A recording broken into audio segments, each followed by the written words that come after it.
3장으로 가보실까요? 사람이 어떻게 하나님의 마음을 다 알 수 있겠습니까? 그러나 다는 모르더라도 하나님이 어떤 정서에 계신지, 또 마음이 불편하신지 기쁘신지, 이런 하나님의 정서는 살필 줄 알아야 우리가 하나님의 사람 아니겠습니까? 한 중년 신사가 어렸을 때 그 아버지가 이제 일자 무식이었어요. 정말 난 놓고 기억자도 모르는 배우지 못한 농부 아저씨였는데, 근데 아버지가 자기가 공부 못한 게 너무 한이 되니까 그 아들한테 공부 제대로 시키려고 저 그 굉장히 깊은 촌에 있었는데 대구 시내까지 중학교를 보낸 거예요. 유학을 보낸 거죠. 그 지역에서도 중학교가 작은 중학교가 있었지만 그래도 넓은 세상에서 큰 공부하라고 또 어려운 살림에 돈 들여가지고 대구까지 이제 유학을 보낸 거죠. 근데 죄송하게도 이제 첫 시험에 성적표가 나왔는데 반이 68명인데 68등을 했어요. 68명 중에 68등을 하고만 그 방학을 맞아가지고 이제 그 성적표 들고 집에 돌아와서 아버지 앞에 앉을 생각하니까 도저히 얼굴이 화끈거려갖고 이제 견디기가 어려웠던 거죠. 그래서 아버지가 이제 뼈골 빠지게 일해갖고 넓은 공부하라고 비싼 돈 들여서 대구까지 어렵게 유학시켜 놨더니 자기는 반 68명 중에 68등 하니까 이런 통지표 어떻게 내미나 막 이렇게 고민하다가 뭐 했을까요? 통지표를 칼로 긁어요. 그리고 68 슬러시 68을 1로 바꿔요. 그래서 68명 중에 1등 했다고 그래서 손톱으로 그냥 반질반질하게 막 이렇게 문질러 가지고 티 안 나게 그렇게 조작을 한 거죠. 그래서 아버지께 이제 68명 중에 1등 했다 하니까 아버지가 뭐 쓰다 달다 말도 없이 시무룩하게 이렇게 덤덤하게 넘어가시더라는 거예요. 근데 이제 일가친척 이웃집들이 다 오잖아요. 그래서 뭐 방학 때 가지고 아들 왔다며, 뭐 아들 먼데 가서 공부는 잘했다나 막 하면서 이제 묻는 거죠. 몇 등 했나? 그랬는데 아버지가 덤덤하게 이번에는 뭐 어쩌다가 1등 했는가 봐요. 뭐 그러면서 얘기한 거죠. 그러면서 이제 뭐 두고 봐야지 뭐 그런 거죠. 더 특유의 한국 아버지들의 덤덤함으로. 그러다가 야, 1등 했다니까. 뭐 모시기 아들 1등, 아들 하나는 잘 뒀다고 무슨 막 그냥 뭐 책거리라도 해야 된다고 잔치 벌리라 막 그런 거예요. 그러니까 아버지가 뭐 등 떠밀리듯이 자기 집에 재산 1호인 돼지를 잡아가지고 마을 잔치를 한 거예요. 예, 그래서 이 꼴찌 아들이 양심이 찔려가지고 그 길로 그냥 내가 뭐 68명 중에 68등 했는데 1등이라 거짓말 쳤는데 그 거짓말 믿고 재산 1호를 갖다 다 잡아가지고 마을 잔치 해버리니까 양심에 가책이 돼가지고 강가에 가가지고 죽으려고 강에 뛰어든 거예요. 근데 이제 강에 뛰어들어서 물이 안으로 들어와야 죽는데 숨을 꼭 참고 있으니까 물이 안 들어오잖아. 안 죽더래. 그래갖고 그냥 기어 나온 거죠. 또 나와가지고 죽지도 못한다고. 그래서 자기 머리를 갖다가 막 그냥 쥐어 패면서 이 꼴통, 이 바보 같은 자식 하면서 막 그냥 자학을 한 거죠. 예, 그러나 이 아들이 다음 학기부터 좀 달라집니다. 예, 농땡이도 안 치고 게으름도 안 피고 그냥 잠도 줄여가면서 열심히 공부했더랍니다. 예. 성적이 오르고 등수도 올라서 68명 중에 68등 했던 아들이 17년 후에 이제 대학 교수가 되고 또 47살에 대학 교수가 되고 이 글을 쓸 무렵에는 전북대학교 총장이 되었더랍니다. 그래가지고 글 맨 마지막에 대학 교수가 되었던 47살이 되었을 때 이제 그 한참 몇 년 후에 이제 총장이 됐겠죠. 근데 그 47살 되었을 때 자기가 박사학위 학위증이 나오잖아요. 그거하고 정교수 자격증 이 두 개를 들고 집에 가서 아버지 앞에서 실토를 하는 거예요. 아버지 이제 와서 하는 말인데 그때 제가 1등 한 것이 아니라 하면서 얘기하니까 아버지가 말을 끊으면 됐다 고마해라 그러더래요. 민수가 듣는다. 민수가 이제 자기 아들인데 안 거죠. 손자 들을까 봐.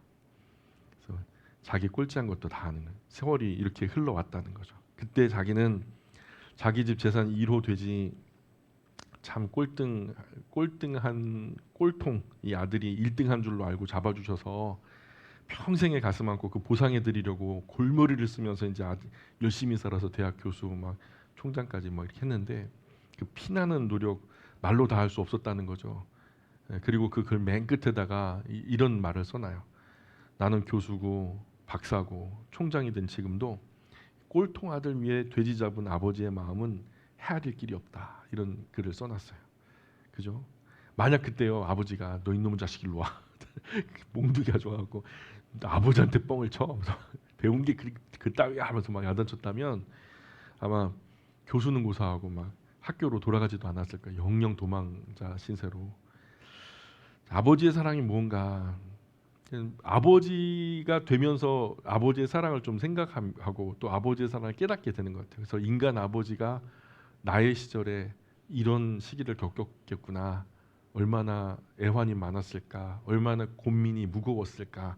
이런 생각하고 또 어머니는 어머니대로 어머니가 되면서 그러면서 우리가 그 너머의 하나님의 사랑을 조금 헤아리게 되고 인생의 모든 과정이 나면서부터 자라나고 사랑을 만나고 열매로 아기들 낳고 키우고 또 독립시키고 늙고 결국 하나님께로 가기까지 모든 인생의 과정이 하나님의 사랑을 깨달아가는 과정이다라는 생각이 들어요.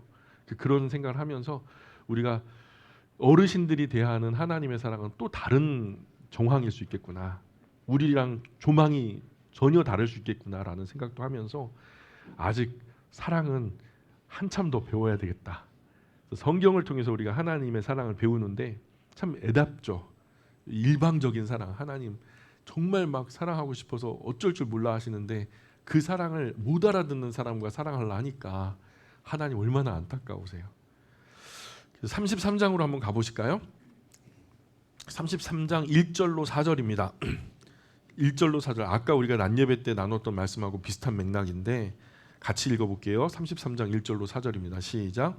여호와의 말씀이 내게 임하여 이르시되 인자야 너는 내 민족에게 말하여 이르라 가령 내가 칼을 한 땅에 임하게 한다 하자 그 땅 백성이 자기들 가운데에 하나를 택하여 파수꾼을 삼은 그 사람이 그 땅에 칼이 임함을 보고 나팔을 불어 백성에게 경고하되 그들이 나팔 소리를 듣고도 정신 차리지 아니하므로 그 임하는 칼의 제거함을 당하면 그 피가 자기의 머리로 돌아갈 것이니라. 아멘. 자, 파수꾼이 미리 경고의 나팔을 불지 않아서 그 성 안의 백성이 멸망했다면 그 피를 파수꾼의 손에서 찾겠다는 말씀이죠. 파수꾼의 사명은 적이 가까이 오면 적이 왔어요. 문을 다 닫아 거세요. 아니면 도망가세요. 이렇게 경고하는 게 파수꾼의 사명인데 경고하지 않아서 그들이 죽었다면 그 피의 값은 파수꾼에서 찾는 거 아니겠냐. 에스겔만이 아니라 어느 시대든지 하나님의 말씀을 맡은 사람에게는 같은 책임이 있어요. 오늘날 왕같은 제사장이요 하나님의 소유된 백성된 저와 여러분들 과거에는 그 직분이 한 사람 두 사람에게만 국한됐죠. 모세라든가 아브라함에게든가 야곱에라든가 아니면 그 이후에 야곱의 자손으로서 이스라엘이라고 하는 나라에게만 속했던 그 나라 중에서도 택한 레위 지파 또는 그 중에서도 구별된 아론의 자손들에게만 허락되어진 특별한 자격이 오늘 저와 여러분 예수님을 구주와 주님을 영접한 사람들 그 마음을 성전 삼고 그 성전을 중심으로 예배하는 삶을 살아가는 만민의 제사장 시절 저와 여러분의 시절에도 이것은 고스란히 적용되어지는 원리라는 거예요.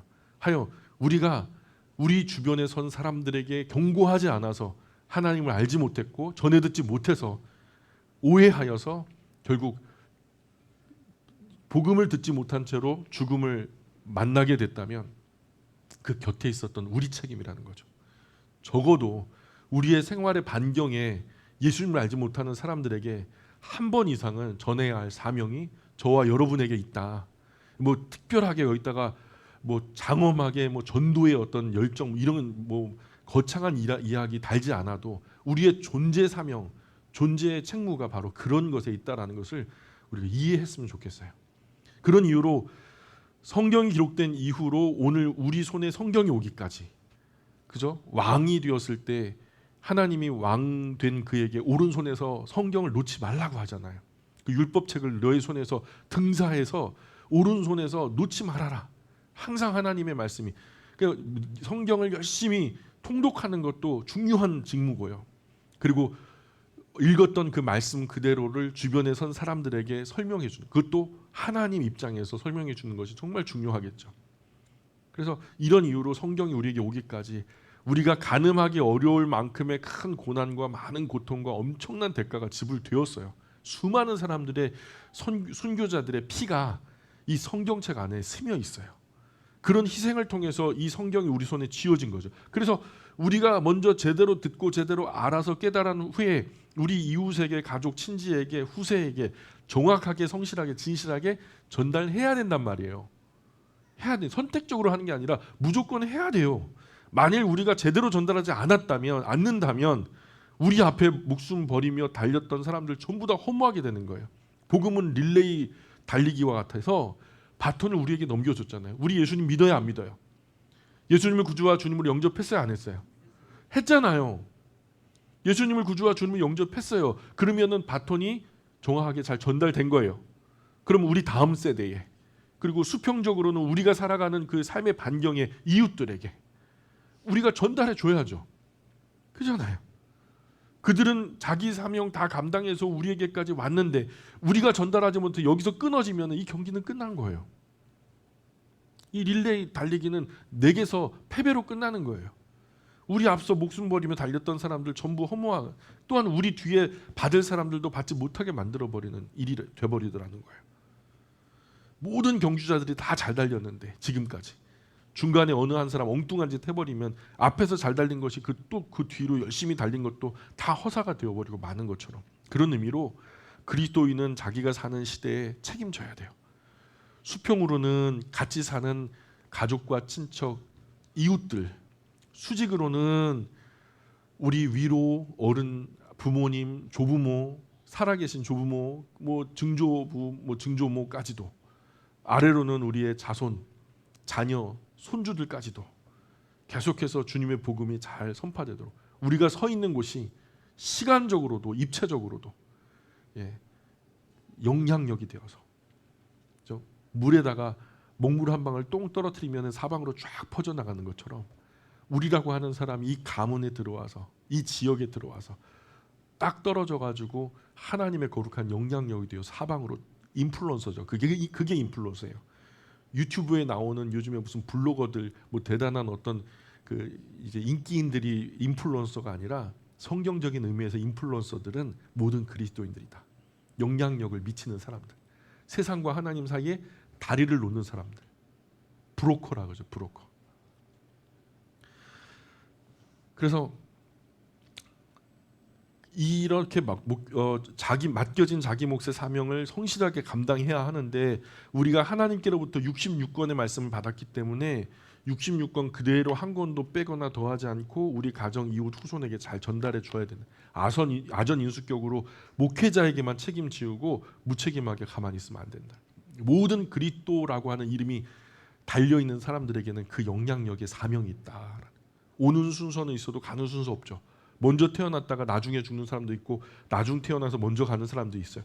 때문에 오늘 내 앞에 선 사람에게 내가 마지막 기회가 될지도 모르는 일이거든요. 그러니 지금 아니면 기회를 놓치게 돼요. 내가 살아 흘러가는 순간순간을 나에게 주신 사명의 시간으로 여기고 주신 시간에 하나님의 선하심을 전하기 위해서 노력하고 몸부림쳐야 된다는 거예요. 나에게 내일이 없을지 모르니까. 성경의 가르침처럼 사람에게 하루 동안 무슨 일이 일어날지 아무도 모르죠. 하루가 아니라 5분 후에 일어날 일도 모르는 일이죠. 5분 후에 일어날 일을 알았다면 교통사고 한 건도 없을걸요. 신앙을 바로잡는 일도, 성경을 읽고 공부하는 일도, 전도하는 일도 다음에 할 수 있을 거야. 뭐 올해 아니니까 다음에 성경 한번 다시 갈아엎을 때 그때 한번 제대로 해보지 뭐. 오늘 지금 시작하지 않으면 다음은 없어요. 그건 우리 소관이 아니에요. 우리 시간이 아니에요. 하나님이 주셔야 우리께 되는데, 히브리서 기자는 오늘 너희가 그의 음성을 듣거든 너희 마음을 완고하게 하지 말라. 오늘 너희가 그의 음성을 듣거든 너희 마음을 완고하게 하지 말라. 다음 기회는 없어요. 그래서 이 33장은 민족의 파수꾼으로서의 사명을 일깨우는 것이 바로 그 주제가 되는 거예요. 33장의 내용은 그런 내용을 담고 있어요. 34장으로 건너가 보면 목자들이 사명을 다 하지 못해서, 자기 책무를 제대로 감당하지 못해서 양들이 굶어 죽었다는 거예요. 그 얘기를 해요. 자, 34장 1절부터 4절까지 한번 볼까요? 34장 1절부터 4절까지입니다. 시작. 여호와의 말씀이 내게 임하여 이르시되 인자야 너는 이스라엘 목자들에게 예언하라. 그들 곧 목자들에게 예언하여 이르기를 주 여호와께서 이와 같이 말씀하시되 자기만 먹는 이스라엘 목자들은 화 있을진저 목자들이 양떼를 먹이는 것이 마땅하지 아니하냐. 너희가 살찐 양을 잡아 그 기름을 먹으며 그 털을 입되 양떼는 먹이지 아니하는도다. 너희가 그 연약한 자를 강하게 아니하며 병든 자를 고치지 아니하며 상한 자를 싸매주지 아니하며 쫓기는 자를 돌아오게 하지 아니하며 잃어버린 자를 찾지 아니하고 다만 포악으로 그것들을 다스렸도다. 아멘. 예수님께서 오셔서 하셨던 일들, 메시아의 사명에 관한 한 이사야의 말씀의 예언을 보면 이거 딱 반대로 해요. 양들을 먹인다. 양들에게 생명을 주고 더 풍성하게 주려 합니다. 라고 하면서 연약한 자를 강하게, 병든 자를 고치고, 상한 자를 싸매고, 쫓기는 자, 억눌린 자들을 갖다가 풀어주며, 그죠? 잃어버린 자 찾는. 그래서 99마리 양이 우리에 있고 한 마리를 잃어버렸는데 그 한 마리를 찾아 나가시는 목자의 모습을 보여주죠. 정반대예요. 이스라엘의 목자들과 메시아로 오시는 그분 그리스도 구세주 예수님의 모습은 완전히 반대인 거죠. 마지막 이스라엘 멸망 직전에 이 목자들과는 전혀 다른. 그래서 가끔 세상에서 상처받고 교회에서 위로받고 싶어서 신앙을 결심하게 되는 분이 있거든요. 육체로 기어서라도 산에 들어가면 산다고 그러잖아요. 기어서라도 산에 들어가면 산대요. 산에 푹 안기면 산대요. 거기서 활발한 어떤 재생 능력 속에서 얼마나 좋아요. 또 숨도 쉬고 마음도 내려놓고 본능적으로 저곳으로 가야 되겠다. 거기 가면 살겠다. 그런 마음이 들었다는 거죠. 교회는 영혼을 치료하고 산은 육체를 치료하고, 그죠? 산에 있는 교회는 참 좋겠다, 그죠? 그래서 우리가 전원교회 막 얘기했던 건데, 안타까운 것은 교회에서 상처받으면 어떻게 해요? 영혼의 치료받으려고 교회 나왔는데 교회에서 상처받으면 어디 가서 위로받아요? 세상에서 이런저런 상처를 받았어도 교회 가서 위로받고 치료되면 좋은데 교회에서 마저 상처받아 버리면 치료받기가 어렵다는 거예요. 교회에 상처받은 어떤 분은요, 기도원 가요. 기도원 가면은 치료됩니까? 제가 볼 때 치료 안 돼요. 잘못하면 기도원병 걸려가지고 정상적인 신앙생활 못 해요. 그런 사람 제법 있어요. 많아요. 심한 상처 받아서 아무 일도 하지 않아요. 그러면 상처도 아무 일 하지 않으니까 상처 안 받겠죠. 앞으로는 이 상태를 하나님께서 주신 평안의 상태라고 믿는데 절대 아니죠. 아무것도 안 하니까 아무 일도 안 일어나는 거지. 그럼 평안이 아니에요. 그 상태는 안주하는 상태, 안일하는 상태, 아무것도 안 하는 상태, 주저앉은 한 달란트 받은 자의 상태죠. 가만히 보니까 교회에서 아무 일도 하지 않은 사람은 상처를 주지도 않고 받지도 않고 그냥 왔다 갔다 하는데, 대개요 상처받는 분들이 어떤 분이냐면 앞장서서 일을 하는 분들이 상처를 많이 봐요.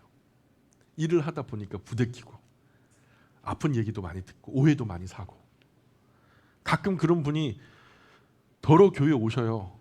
앞장서 막 수고하고 상처받고 그러신 분들이. 근데 오늘 상처의 원인이 오늘 본문의 말씀대로 목자들이 너무 전횡을 많이 저질러서 상처를 받는 분이 많아요. 오늘 우리 시대에도. 또 양들 중에도 힘센 양이 약한 양을 떠밀어서 밀려난 그런 양들도 있고. 이게 이제 에스겔 34장에 그런 일이 있는데 목회하다 보니까 그런 사람이 있더라고요. 정말요. 예. 양을 지키는 목자가 돼야 된다. 양을 끓여 먹고 볶아 먹고 구워 먹고 하는 목자가 아니라 양 털 깎아 먹고 가죽 뺏겨 먹고 뼈까지 다져 먹는 그런 목자가 아니라 양을 지키는 목자, 양을 먹이는 목자가 돼야 한다. 그래서 34장 7절 8절에 그러므로 목자들아 여호와의 말씀을 들을지어다. 주 여호와의 말씀에 내가 나의 삶을 두고 맹세하노라. 내 양떼가 노략거리가 되고 모든 들짐승의 밥이 된 것은 목자가 없기 때문이라. 내 목자들이 내 양을 찾지 아니하고 자기만 먹이고 내 양떼를 먹이지 아니하였도다.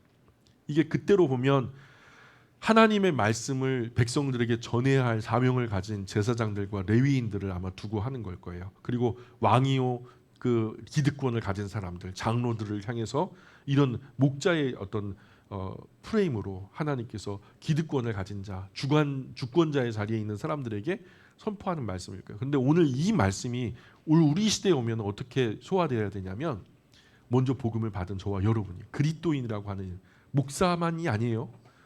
중직자, 장로님, 권사님들만 아니라고요. 오늘 예수 그리스도의 이름으로 구원함을 받은 자, 그 이름을 믿는 자. 왜 그래서 양들을 이단 사이비가 물어갈까요? 요즘에 우리 한국 교회에 많은 양들을 물어가잖아요. 바깥에서 지들이 전도해가지고 이단 사이로 데려가는 것은 거의 없어요. 신기한 경우고 대부분이 99.99%가 일반 기성 교회에서 양들을 빼가요. 왜 그럴까요? 목회자가 관리 잘 못해서 그래요. 목자가 충분히 양식을 공급하고 좋은 꼴도 먹이고 맑은 물 떠먹이면 이단이 오든 사이비가 오든 그거 중요하지 않아요. 문제 없거든요. 뭐 너희들대로 믿어라. 나는 만족한다. 이 말씀에 나는 배부르고 이 생수의 강에 내 목은 해갈을 얻는다. 충분하다. 만족하다.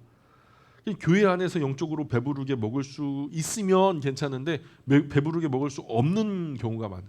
만족이 안 되는 거예요. 영적으로 목말라요. 기진하고 맥진하고. 그래서 지식이 없을 때는 알고 싶은 것이 많지 않았는데 그러나 요즘 성도들의 지적 수준이 높아지니까 알고 싶은 욕구도 더 늘어나고 좀 하나님의 말씀을 알 때 제대로 알고 싶은 거예요. ABC 기초부터. 근데 교회에서는 그럴 만한 여력이 안 되고 그럴 장치도 없고 그런데 누군가가 마침 무료로 성경을 가르쳐 준대요. 신학을 해가지고 뭐 심지어는 전도사 자격증도 준다는 거예요. 무료 신학 연구원 막 그런 성경 연구원. 그러니 이런 거. 그래서 그 목마름, 그 배고픔이 엉뚱한 데 가서 이단 사이비 사설 앞에 가가지고 해갈을 얻는 거죠. 먹어야 할 걸 못 먹고 먹지 말아야 할 거 먹으니까 탈이 나는 거예요. 식자우한이라 지혜가 많으면 근심도 많게 되더라는 거죠. 지식이 많으면 고민도 많고 어떤 면에 아무것도 모르는 것이 사실은 제일 편하죠. 성경에 대한 고민과 갈등, 궁금증이 교회에서 해소가 되지 않으니까 어디에 좀 성경 가르쳐준 데 없나 그렇게 기웃기웃하다가 이단 사이로 빠져드는 거죠. 목자들은 이런 것들을 깨닫지 못하는데 마귀들은 빨리 깨닫고 민첩하게 시스템을 만들어서 수많은 구원 얻을 생명들을 빼앗아가는 성도가 뭘 목말라 하는지 마귀가 제일 먼저 알거든요. 귀신같이 알죠. 짝퉁 그래서 많이 나오는 거예요. 이게 8절 9절에 볼까요? 8절 9절에 주 여호와의 말씀에 내가 나의 삶을 두고 맹세하노라 내 양떼가 노략거리가 되고 모든 들짐승의 밥이 된 것은 목자가 없기 때문이라. 목자다운 목자. 내 목자들이 내 양을 찾지 아니하고 자기만 먹이고 내 양떼를 먹이지 아니하였도다. 그러므로 너희 목자들아 뭐하래요? 여호와의 말씀을 들을지어다. 물론 이때의 목자라는 것은 목사만 말하는 게 아니죠. 예, 그때는 왕이나 제사장, 뭐 레위 지파, 재판관, 뭐 방백, 지도층 전체를 기득권층을 목자라고 하나님께서 말씀하신 거죠. 또 세 번째로 양들을 등쳐먹는 게 아니라 양들을 먹이는 목자가 돼야 된다. 양들을 지키는 목자가 돼야 된다라고 하는 것과 더불어서 더 나아가서 세 번째로 하나님이 친히 내가 너의 목자가 되어서 양들을 누워있게 해주겠다. 내가 너희의 목자가 되겠다. 하나님이 목자가 되면 최고죠. 여호와는 나의 목자시니 내게 부족함이 없으리로다. 얼마나 만족해요? 그죠? 자, 그런데 진짜 목자가 되어주시기 위해서 오셨죠. 하나님의 아들 하나님이신 예수님이 우리의 목자장이 되셔서 우리를 이끄시는 거죠. 그런데 34장 10절 보세요. 34장 10절 주 여호와께서 이같이 말씀하시되 내가 목자들을 대적하여 내 양떼를 그들의 손에서 찾으리니 목자들이 양을 먹이지 못할 뿐 아니라 그들이 다시는 자기도 먹이지 못할지라 내가 내 양을 그들의 입에서 건져내어서 다시는 그 먹이가 되지 아니하게 하리라. 주 여호와께서 이같이 말씀하셨느니라. 나 곧 내가 내 양을 찾고 찾되 목자가 양 가운데 있는 날에 양이 흩어졌으면 그 때를 찾는 것 같이 내가 내 양을 찾아 흐리고 캄캄한 날에 그 흩어진 모든 곳에서 그것들을 건져낼지라. 내가 그것들을 만민 가운데서 끌어내며 여러 백성 가운데 모아 그 본토로 데리고 가서 이스라엘 산 위에와 시냇가에와 그 땅 모든 거주지에서 먹이되 좋은 꼴을 먹이고 우리를 이스라엘 높은 산에 두리니 그것들이 그곳에 있는 좋은 우리에 누워 있으며 이스라엘 산에 살찐 꼴을 먹으리라. 내가 친히 내 양의 목자가 되어 그것들을 누워 있게 할지라. 주 여호와의 말씀이니라. 자, 누워 있으며 누워 있게 하리라. 양은요 안 누워 있어요. 양떼 목장 한번 가봤거든요. 옆에 가기만 하면 막 놀라갖고 도망가는데, 좀 보자, 사진 좀 찍자, 나 돈 내고 들어왔다. 그래도 얘가 옆에 안 있어줘요. 돈 내가지고 당근 같은 거 뭐 이렇게 먹이 같은 거 갖고 오면은 냅다 달려와가지고 냉큼 낚아채고 또 도망가 버리고.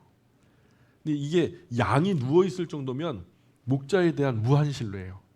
이 내 목자는 나를 해코지할 존재가 아니야. 여태까지 이 내 목자는 나에게 좋은 것만 해서. 양 목자 따라가면 시원한 물 있고, 목자 따라가면 아주 신선한 꼴이 있고, 그러니 배가 부르고 목도 시원하고 살도 이렇게 피둥피둥 쪄가지고, 야, 식곤증 온다, 목자 있나? 아, 계시는구나, 그럼 자자. 그래갖고 더 이상 더 말할 나위 없이 마음의 평화와 만족이 있을 때 양들이 눕는다는 거예요. 그런 완전한 만족, 완전한 안식. 야, 참 멋지죠. 여기 15절에 보면 하나님께서 친히 목자가 된다, 그렇게 말씀하잖아요. 하나님께서 직접 길을 잃은 양들의 목자가 되어 주신다. 이분이 바로 예수님이죠. 우리는 양과 같아서 갈 길을 몰라요. 실제 양들을 가까이에서 오래도록 지켜볼 기회가 흔치 않죠. 이 주변에 양 키우는데 별로 없잖아요. 근데 성지순례 가서 이제 그 목동들의 이야기를 듣는데 다 모여, 양들이 그냥 사방으로 그냥 수천 마리의 양들이 한 곳으로 모여들면서 그 목자들이 하는 말, 바로 이제 우리 선배님이 통역을 해주면서 그런 얘기를 하는데, 양들은요 특징이 항상 먹어요. 계속 먹어요. 아주 엄청 먹죠. 맨날 먹어도 또 먹어야 되고, 계속 오물거리고, 그러지 않으면 먹은 거 꺼내서 또 오물거리고, 양이 입을 가만히 두는 때가 없어요. 계속 먹어야 되고, 먹었으니 또 싸야 되고, 앞으로는 계속 먹고 뒤로는 계속 나오고. 배가 고프기 때문에 양이 가만히 누워 있질 않거든요. 또 하나는 겁이 많아요. 그래서 양이라는 게 괜히 까닭없이 겁 많고, 또 어려움 닥치면 어찌할 바를 모르고, 앞에 있는 동료 그 엉덩이에다 머리 탁 쳐박고 나는 모른다, 그러는 양들이 많다는 거예요. 근데 하나님께서 자기 양들은 누워있게 하시겠다, 그분을 목자로 삼고 그분을 믿고 따르는 이 양들은요, 이 양들만큼은 책임지겠다는 거죠. 너희 이스라엘의 목자들은 양들을 책임지지 않고 양을 등쳐먹고 그렇게 다져먹고 고혈을 빨아먹고 그랬지만, 나 하나님 목자는, 나를 따르는 나의 양들은 그렇게 하지 않는다. 완전한 만족을 줄 것이다. 더 나아가 다윗만큼이나 사랑하는 참 목자가 되신 예수 그리스도, 이 양은, 이 목자는 양들을 위하여 목숨을 버린다. 만족을 주는 정도가 아니라 상급을 그냥 쌓는 거죠. 34장 16절 보세요. 34장 16절.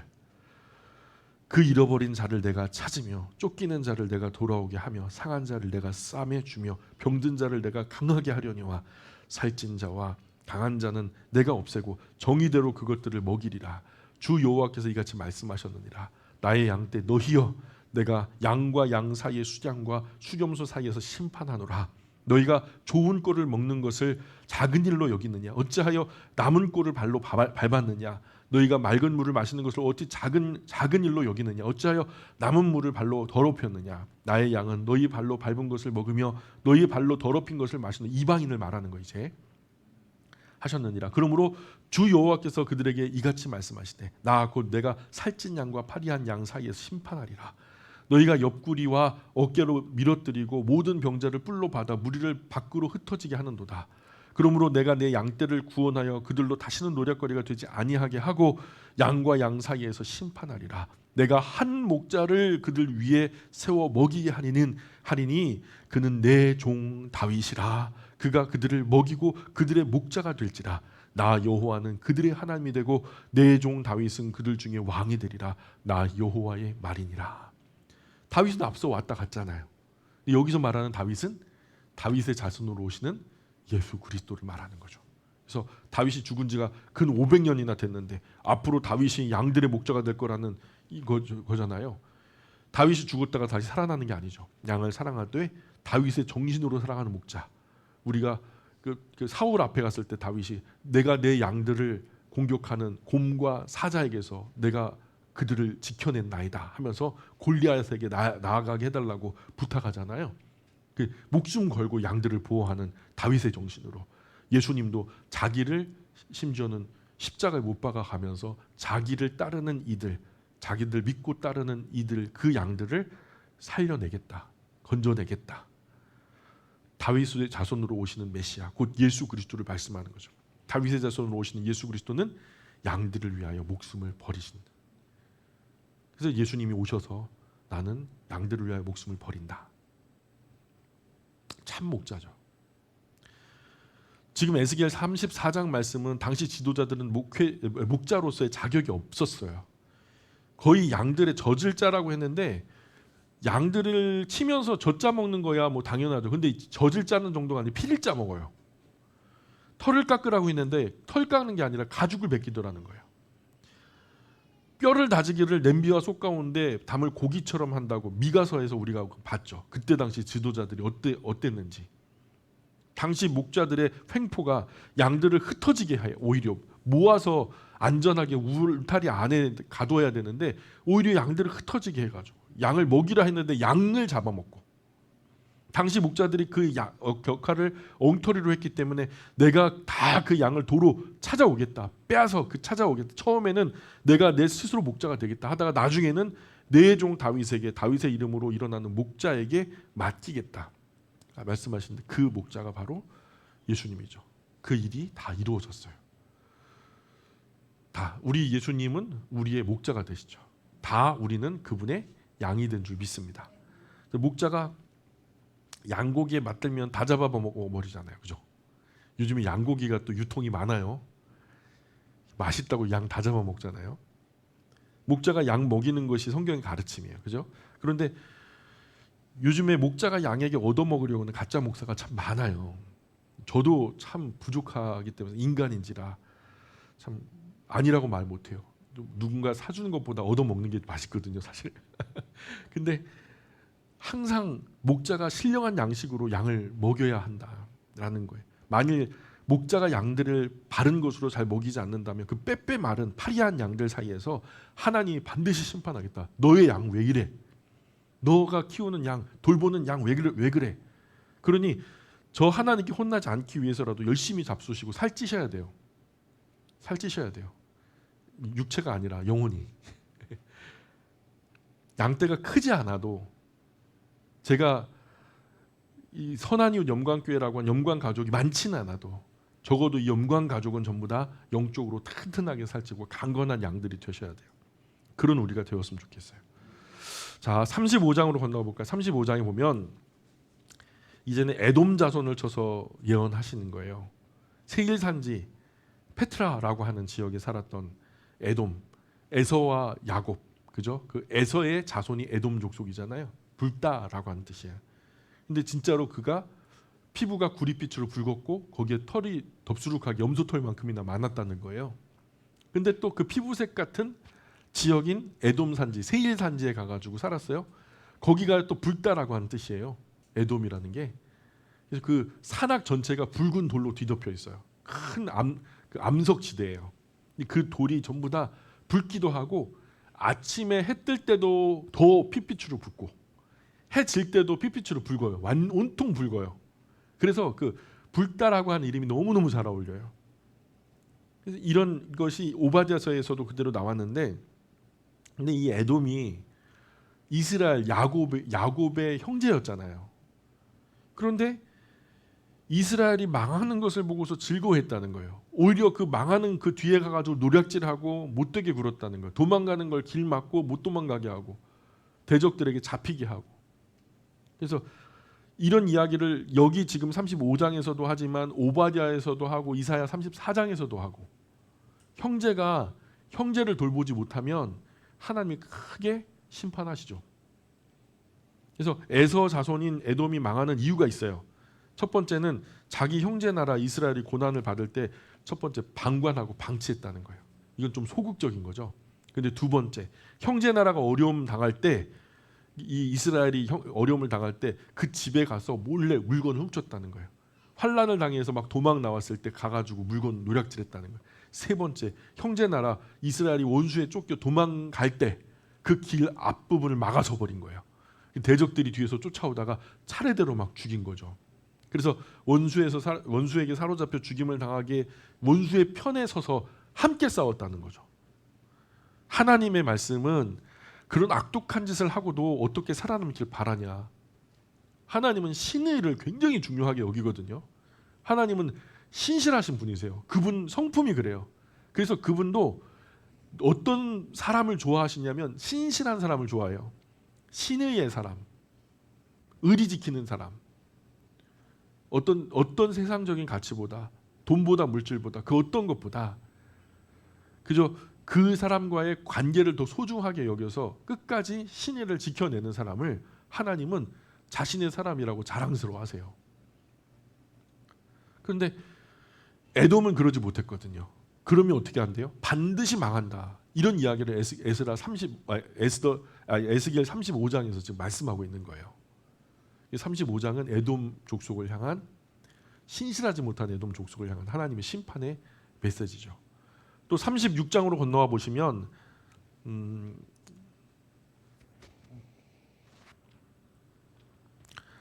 다시 구원하겠대요. 하나님이 너희들 멸망당할 거야. 멸망당하지만 다시 구원하겠대요. 왜? 이스라엘 산들을 쳐서 예언하고 있는데 이스라엘이 하나님 앞에 범죄하고 패역하다가 나라가 망해서 바벨론이 아니면 아수르로 포로로 잡혀가서 할라와 고산 하볼 그 하숫과 메대 여러 도에 흩어지고 바벨론에 잡혀오고 그러다 근데 때가 되면 남아있는 자 얼마를 고토로 돌아오게 하겠다. 고토는 고향 땅을 말하는 거거든요. 예루살렘으로, 옛날 예루살렘 땅으로 돌아오게 될 거다. 이런 말씀을 주시는데, 그런데 그런 좋은 날을 주시는 이유가 너희에게 그럴 만한 자격이 있어서가 아니다. 너희가 뭐 그런 어떤 소중하게 뭐 그렇게 해서 하나님을 사랑하는 아브라함 같은 사람이 있어서가 아니다. 그 일은 열국 중에 더럽혀진 내 이름 때문이다. 내 이름, 곧 하나님의 성호 때문에 너희를 구원한다는 거예요. 그렇다 할지라도, 내가 너희를 구원한다 할지라도 너희가 나에게 그렇게 해주세요라고 간구할 때에야 내가 비로소 그 일을 시행하겠다라는 이야기가 36장이죠. 그런 얘기 들어보셨죠? 하나님은 우리에게 복을 준비하고 계신다. 아까 우리 원로 목사님 기도 중에도 우리가 구하기 전에 있어야 할 것을 다 알고 계신다. 그럼에도 불구하고 우리는 어떻게 해야 된다? 구해야 되는 거예요. 우리의 입술을 벌려 하나님 주세요 할 때야 하나님이 주시겠다는 거죠. 기도라고 하는 것의 능력이 거기 있는 거죠. 그것이 기도의 사람들의 능력인 거예요. 36장에 나 하나님의 이름 때문에 너희를 구원하는 거지 너희가 뭘 잘해서 구원하는 거 아니야. 열방 가운데 더럽혀진 내 이름, 내 성호를 되찾기 위함이다 라는 이야기를 36장에서 하시고, 37장으로 이제 건너와 보시면 황무지가 된 예루살렘이 다시 회복되어지는 그런 환상을 보여주세요. 자, 이렇게 이제 이스라엘이 여기까지 해도 말을 안 들었잖아요. 이 정도 얘기했으면 좀 알아듣고 돌아왔어야 되는데, 바벨론 포로로 끌려와서 그 땅에 뿌리 내리고 점차 정들고 익숙해져 버리죠. 처음에는 돌아갈 수 있을 거라는 생각을 했는지 모르겠어요. 10년, 20년 돌아갈 수 있을 거야. 돌아갈 거야. 돌아가야만 해. 그랬는데 20년이 지나고 30년이 지나고 40년이 지나고 계속해서 세월이 흐르는 동안 바벨론이 너무 발전하고 그런 발전된 문화에 익숙하고 차라리 여기서 뿌리를 내리는 것이 하나님의 뜻일까? 하면서 제대로 사는 것도 나쁘지 않겠다? 그럼 여기서 제대로 한번 터전을 다져볼까? 이런 마음을 갖게 된 거죠. 그런 생각이 바벨론의 포로로 된 이스라엘 백성 거의 모두의 마음과 하나가 될 때쯤, 바벨론에 제대로 뿌리를 내리기로 마음을 다져먹고 점점 그 나라와 문화에 적응하려는 적극적인 채비가 시작될 쯤, 자기들이 두고 온 나라 예루살렘은 완전히 황무지가 되어서 말라 비틀어져 해골처럼 되었는데 그 어떤 회복의 기미도 낌새도 보이지 않으니까 이스라엘 회복은 이제는 현실적으로 불가능하다. 이렇게 체념과 한숨이 답이 되었을 때, 포로지의 모든 이스라엘 백성들이 이런 생각을 하고 있을 즈음에 하나님은 에스겔에게 허옇게 말라서 널브러진 뼈다귀 환상을 보여주는 거예요. 야, 살아나겠냐? 마치 이스라엘의 예루살렘이라고 하는 도시가 그 해골 무더기처럼 오버랩을 시키는 거죠. 야, 이 뼈들이 살아나겠냐? 근데 에스겔 너 봐라. 살아나겠냐? 우리가 인간적으로 현실적으로 보면 그 살아나겠어요? 근데 또 하나님 앞에서 하나님 그 살아나죠. 뭐 그러면은 이거 혹이죠. 뭐 그 자기가 그 알 수 없는 거잖아요. 그러니까 에스겔이 잘 모르겠습니다. 주님께서 아시죠. 하고서 이제 잔뜩 주눅든 말로 얘기하죠. 그랬더니 이 뼈 저 뼈가 다 들어맞아서 조립되어서 거기에 근육이 피고 힘줄이 생기고 혈관 따라 피가 흐르고 가죽이 덮여서 하나님의 큰 군대가 돼서 일어나는 장면을 보여주신 거예요. 이런 장면을 보면서 지금 에스겔 때 이스라엘이 완전히 말라 비틀어진 해골처럼 지금 너희는 완전히 이제는 뭐 이제 끝났다. 70년이 지나 버렸고 이제 바벨론에 이제 거의 다 이제 정착하기로 마음 다져 먹었고 이스라엘 예루살렘으로 갔을 때는 거기는 황무지가 돼서 들짐승이나 왔다 갔다 하고 이제는 그런 기미가 보이지 않는 거예요. 회복의 기미가 보이지가 않는 거예요. 인간적인 어떤 소망이 끊어진 시점에 가능하겠냐? 불가능하죠. 현실적으로 솔직하게 대답하면 불가능하다고 대답해야 되는 거죠. 그런데 하나님께서 거기를 살리시는 거죠. 뼈와 뼈가 맞아가고 근육이 덮이고 혈관이 덮이고 가죽이 덮이고 중무장한 하나님의 군대가 되더니 갑자기 흥황하게 일어나는. 우리는 불가능하지만 하나님 가능한. 기드온 300명 용사 가지고 수십만이 넘는 대적들을 물리칠 수 있을까요? 현실적으로 불가능하죠. 그러나 하나님은 가능하다는 얘기죠. 홍해 앞에 선 이스라엘과 모세가 살아날 수 있을까요? 말도 안 되는 소리죠. 포위됐어요. 이제 죽는 거예요. 홍해에 죽든지 뒤에 달려오는 그 특수부대에 죽든지. 근데 하나님 볼 때는 바다 밑으로도 길이 있더랍니다. 예. 그래서 사람이 한계를 만날 때 하나님의 소망이 시작되는 거예요. 왜냐하면 이제는 하늘을 볼 테니까. 사방이 꽉 막히면 이제 하늘을 볼 테니까. 그래서 이스라엘은 다시 그런 큰 군대가 될 것이고 38장, 39장에는 그런 엄청난 큰 전쟁이 일어났는데 중동에서 이제 전쟁이 터지죠. 중동 전쟁에서 일어나는 이 전쟁이 아직 일어나지 않은 전쟁을 말씀하고 있어요. 앞으로 일어날 전쟁. 그래서 38장 1절, 2절에 보면은 여호와의 말씀 내게 임하 이르실 때 인자야 너는 마곡 땅에 있는 로스와 메섹과 두발 왕 곧 고게게로 얼굴을 향하고 그에게 예언하여 하면서 이제 로스와 메섹과 두발 왕이 이스라엘 북단에 있는 나라들인데요. 지금 이제 세계 지도를 펼쳐놓고 이 지역들을 보면은 코카서스 산맥을 넘어서 우크라이나 지금 전쟁이 일어나고 있는 우크라이나 러시아에 뻗어 있는 북쪽 끝에 맞닿은 민족들이에요. 이 사람들이 언젠가 이스라엘 땅으로 내려오면서 세계적인 전쟁이 시작될 것이다. 그래서 38장 5절에 보세요. 38장 5절에 그들과 함께 한 방패와 투구를 갖춘 바사와 구스와 붓과 바사 페르시아죠. 그래서 바사는 과거 페르시아를 말하는 거 현재로 이란 지역을 말해요. 이란 지역. 구스는 에티오피아 아프리카 반도 그죠? 그리고 붓은 리비아 정도를 말하는 거죠. 그 중동 아프리카 대륙과 중근동 일대 전체 세 개의 배꼽을 향해서 모든 어떤 군사력이 예의주시되고 뭔가 곧 있으면 폭탄이 터지듯이 야 큰 전쟁이 일어나겠다는 이 전쟁이 고조되어지는 그런 분위기가 보여지죠. 38장 6절 보세요.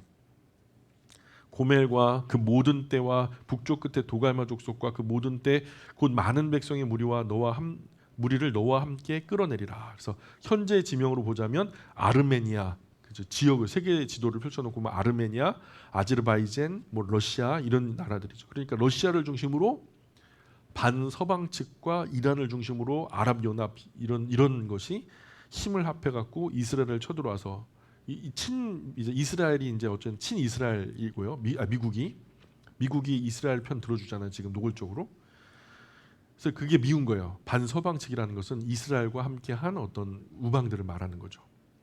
그들과의 큰 전쟁이 시작되는데 과거 1차에서 5차까지 그런 중근동 전쟁이 터졌지만 이 전쟁은 아직 일어나지 않은 거예요. 그런 국지전이 아니라 앞으로 일어날 이 전쟁은 정말 끔찍한 세계대전이 될 것이다.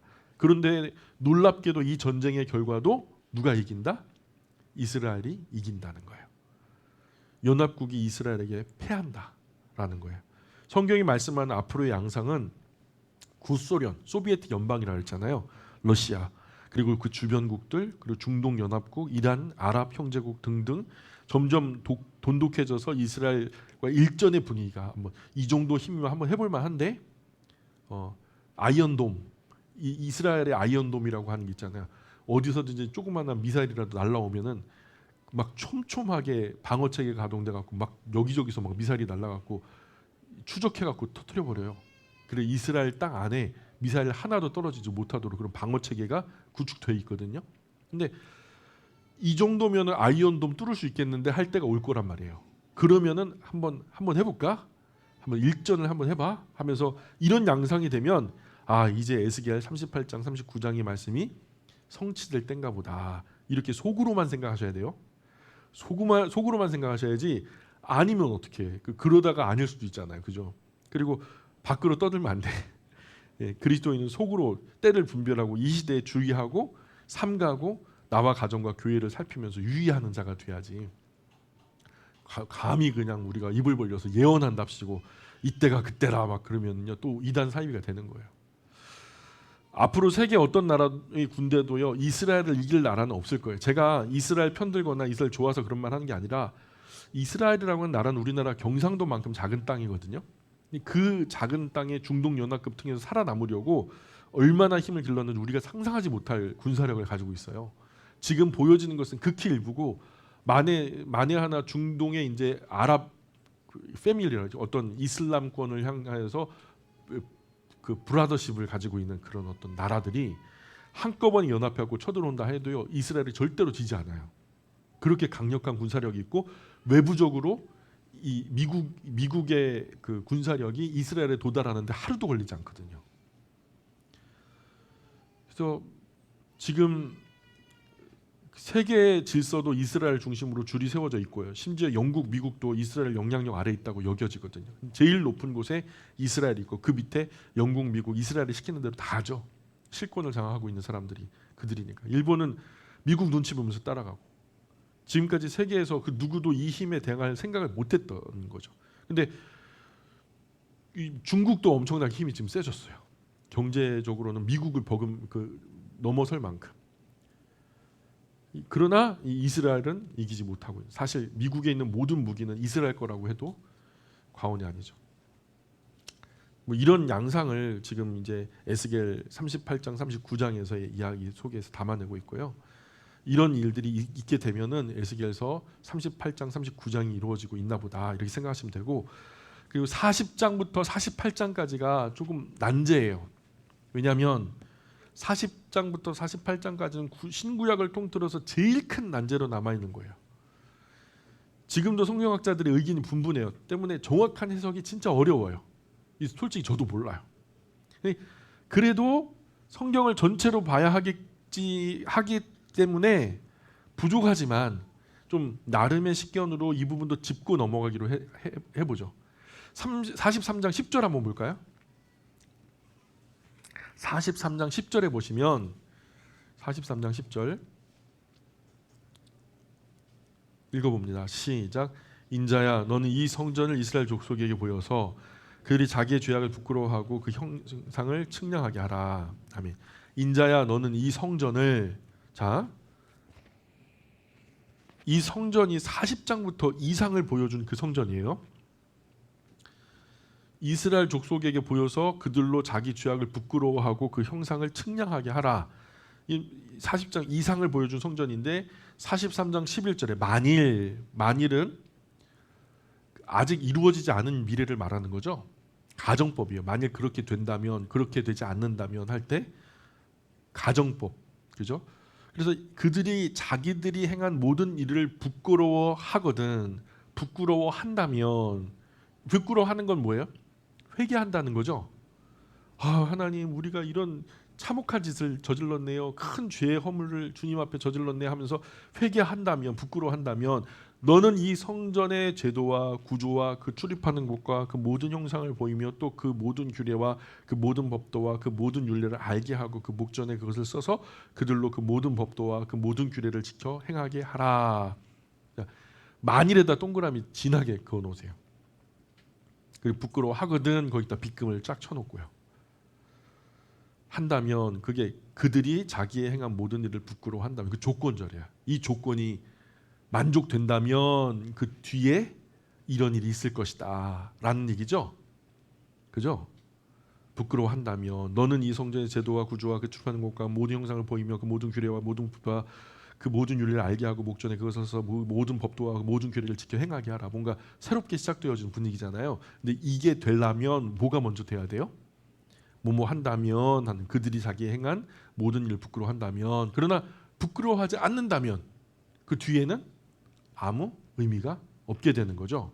그래서 만일 그들이 A 한다면 너는 B를 시행하여라. 근데 A를 하지 않았으니 B는 시행될 리가 없는 거죠. 자, 그러니까 그냥 이것은 그냥 하라는 게 아니고 만일 조건 A가 충족된다면 너는 이제 이스라엘 백성에게 B를 시행하면 된다.